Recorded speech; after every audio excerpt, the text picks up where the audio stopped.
Raphaël Pérez. Bonjour Cyrielle. Merci Bonjour, beaucoup d'être Michel. mon invité. Bonjour. J'ai envie de dire notre invité aujourd'hui. On va découvrir pourquoi. Après une grande expérience de dirigeant dans l'industrie high-tech, vous êtes devenu auteur, photographe, de musicien. Et j'imagine alors que cette vocation est aussi née au départ grâce ou voilà avec une passion pour la musique. Tout à fait. 2 passions à vrai dire. Et même 3 pour le projet dont on va parler. Moi, c'est à 13 ans que j'ai reçu un disque avec ma première chaîne hi-fi de Sidney Bechet, dans les rues de Juan, dans les rues d'Antibes, pardon.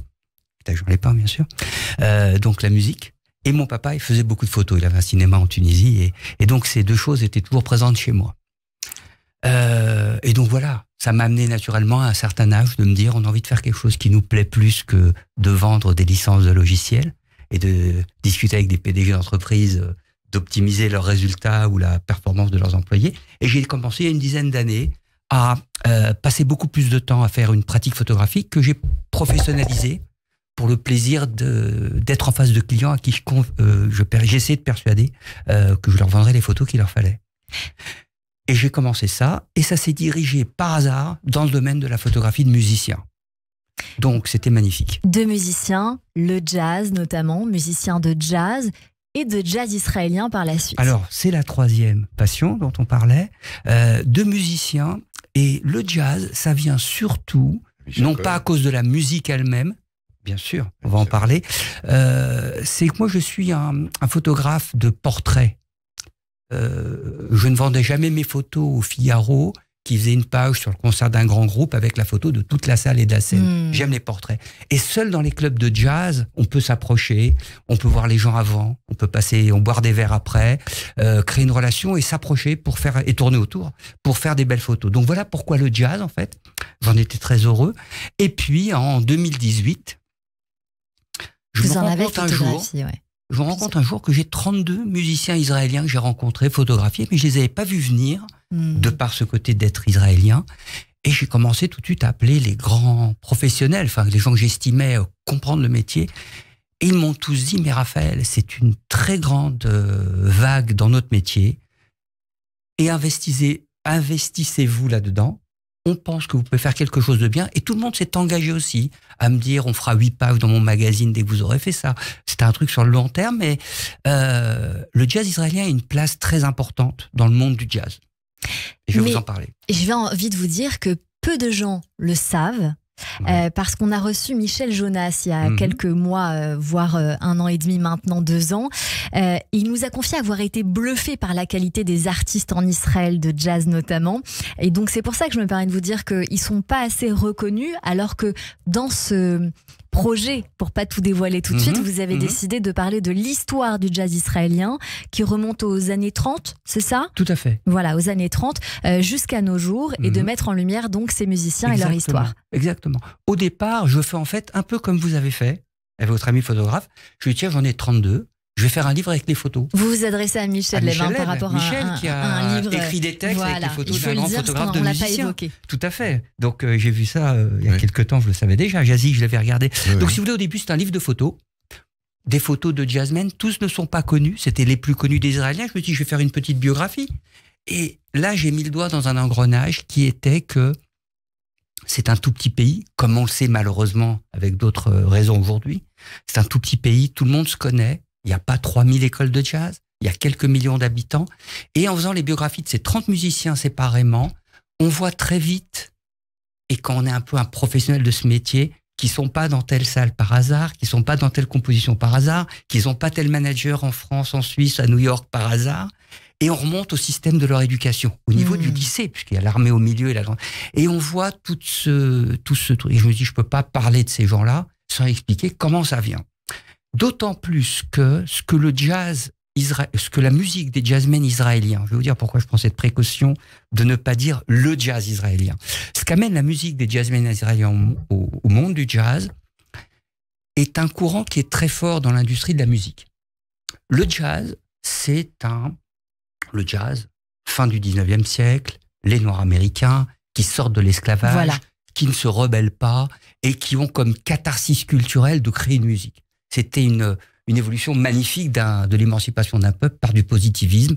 Et ça devient, longtemps après, ils ne le savaient pas, la plus grande contribution américaine à la culture mondiale.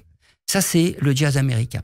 J'ai mis tout à fait de côté dans mon travail l'impact des Juifs américains sur l'économie du jazz à l'origine, parce que je me concentre sur Israël, mais c'est un sujet passionnant aussi. Et c'est peut-être à développer dans un second ouvrage. Peut-être, tout à fait.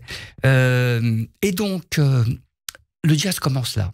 Et le jazz, il est toujours teinté d'une dimension culturelle, c'est-à-dire il y a un mélange d'afro-américain dans cette musique, et les étudiants de jazz aujourd'hui apprennent des standards. Et dans le jazz, vous compléterez ou vous modifierez, on doit d'abord apprendre la musique, parfaitement savoir jouer les standards, et ensuite on a le droit de faire ce que tous les professeurs demandent, créer ta propre musique. Mais il y a des paliers. Ouais. Donc c'est les Israéliens, une évolution du Israéliens, jazz. ils ont fait ce travail, ce sont des grands bosseurs, ils sont reconnus pour leur qualité sur les classiques, et ils ont amené la culture musicale de leurs ancêtres juifs des différentes parties du monde d'où ils viennent. Et donc ça fait un jazz très différent du jazz classique.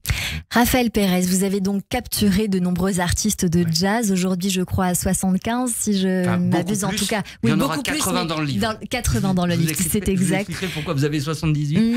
Mise en lumière dans votre exposition à Israeli Jazz, en Israël d'abord l'année dernière, au Centre d'art et de culture juive en avril et mai dernier, dans le cadre de la session Rencontre avec la culture israélienne, et au Palais des Congrès d'Antibes-Juan-les-Pins cet été, dans le cadre du festival Jazz à Juillan. Donc on voyait ces photographies, mais au départ, comme vous venez de le dire, surtout l'envie de faire naître un livre fait de rencontres et d'histoires, toujours appelé Israeli Jazz, car aucun livre avant le vôtre ne traitait de ce sujet à ce jour. On l'a bien compris dans votre manière de l'expliquer. Et 2 spécialistes du jazz israélien sont venus vous rejoindre dans ce projet en apportant leur expertise. Si vous voulez dire un mot sur ces 2 personnes. Bien sûr. Ces 2 personnes sont importantes. En fait, après avoir commencé les biographies moi-même et que je m'aperçois de ce réseau, je me dis mais il faut creuser la chose. Et pour creuser la chose, il faut être sûr de ses compétences. Ça dépassait mes compétences en musicologie, histoire de la musique et autres. J'ai cherché. Il n'existerait très peu de choses. Il y a 2 étudiants qui ont fait une thèse sur le jazz israélien et un Israélien que j'ai rencontré plusieurs fois qui s'appelle Yair Dagan, qui a écrit un livre en hébreu sur les 50 premières années du jazz en Israël, 1930-1980. Pour son fils, qui est un jazzman aujourd'hui, qui a été étudiant et qui ne connaissait pas les histoires. Il a dit, je vais t'écrire un livre. Lui, c'est un grand amateur de jazz.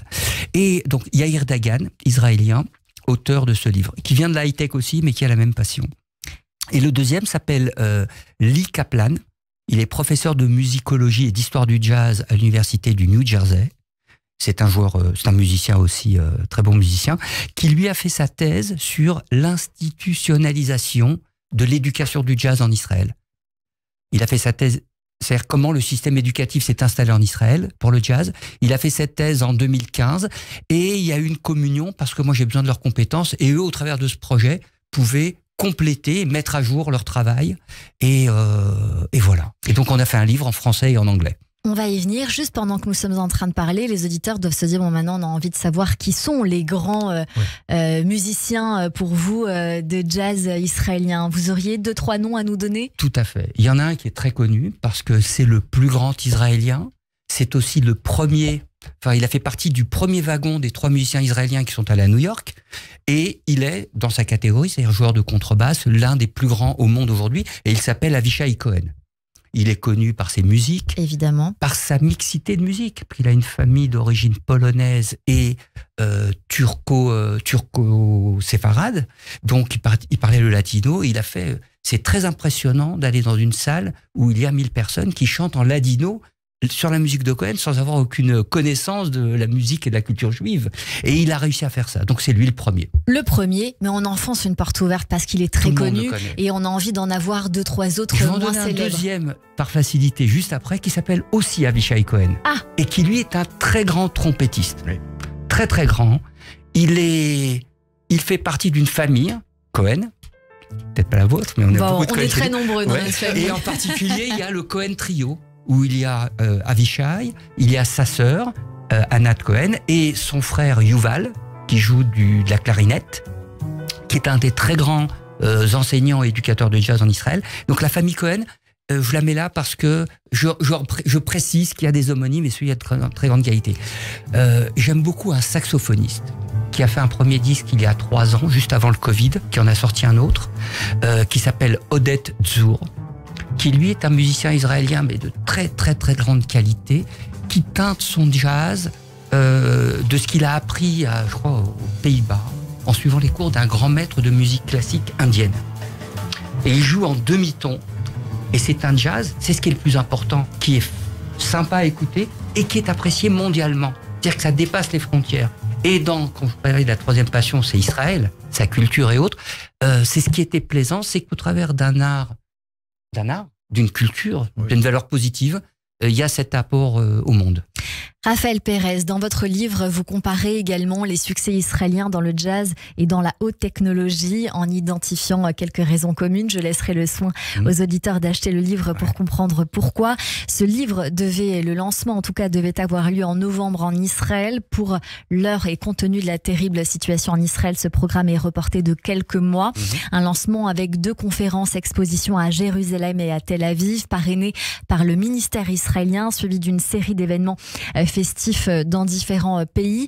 Le livre sera disponible en novembre en français, en anglais, d'autres langues sont en préparation. Juste pour savoir où est-ce qu'on pourra se le procurer. Le plus simple, c'est d'aller sur le site internet du projet qui s'appelle israelijazz.com et qui aura un module de commande dès qu'il sera disponible. D'ici là, vous allez présenter votre grand projet Israeli Jazz lors de la conférence Limoud qui aura lieu à Bordeaux les 31 octobre et 1er novembre, la semaine prochaine. De quoi s'agit-il ? Je raconte en résumé le contenu du livre, c'est-à-dire en 45 minutes. Je mixe l'histoire, les grandes écoles et les grandes écoles et les grands musiciens qui sont sortis de chaque école, les grandes personnalités aussi, parce que l'histoire du jazz israélien, c'est une histoire qui est limitée dans le temps, limitée dans la géographie, et c'est une histoire de personnes qui ont amené, il y a quelques Olim Hadashim qui sont Mel Keller, Arnie Lawrence, des Sabra aussi, comme Danny Gottfried, qui ont amené, au-delà de toute relation commerciale, la transmission de ce qu'ils savaient faire à des jeunes Israéliens.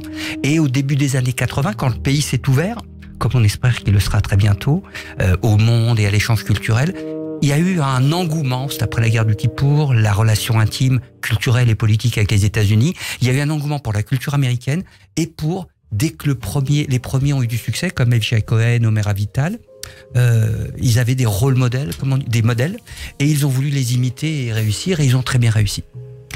L'objectif de ce projet est diffuser l'histoire, le succès des jazzmen israéliens, afin de communiquer une image bien sûr positive d'Israël et de toutes ses réalisations. Qui vous aide à porter ce projet ? Alors d'abord les 2 personnes qui m'ont aidé sur le contenu, et il y a une équipe. Alors ce projet d'abord, c'est important. On a décidé de le faire dans le cadre d'une association pour offrir ce contenu à qui veut le diffuser. Et donc, il y a une équipe de personnes avec moi, de bénévoles, mais aussi de professionnels, qui, comme moi, ont un background de savoir-faire professionnel. Et donc, on a des gens qui s'occupent des réseaux sociaux, des gens qui s'occupent de la communication, et on travaille. Et on souhaite une belle envolée à ce projet. Une autre conférence à Tel Aviv est prévue, si tout va bien, si Dieu veut, comme on dit, le 4 décembre. Elle n'a pas été annulée, mais les jours qui vont suivre le détermineront. Pour toutes les informations et présentations de votre projet Israeli Jazz, on vient sur le site israelijazz.com, Instagram Israeli-jazz et sur LinkedIn Israeli Jazz Newsletter et Facebook Israeli Jazz Project. Merci beaucoup. Raphaël Pérez d'être venu nous voir. On a appris beaucoup de choses. Merci beaucoup d'avoir été avec nous sur Radio J. Ça vous a plu, Michel Leb ? Beaucoup, oui, c'est passionnant, c'est passionnant. Formidable, j'ignorais tout ça. Oui, peu de gens connaissent. Et ben voilà, mais ce qui est intéressant, c'est justement d'apprendre quelque chose de nouveau là, sur le jazz, c'est formidable.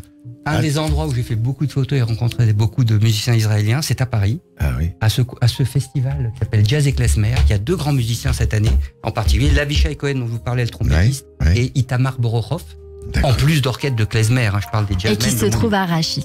Et qui se trouve à Rachid. Merci beaucoup Raphaël Pérez. Tout de suite le portrait de notre invité sur Radio J.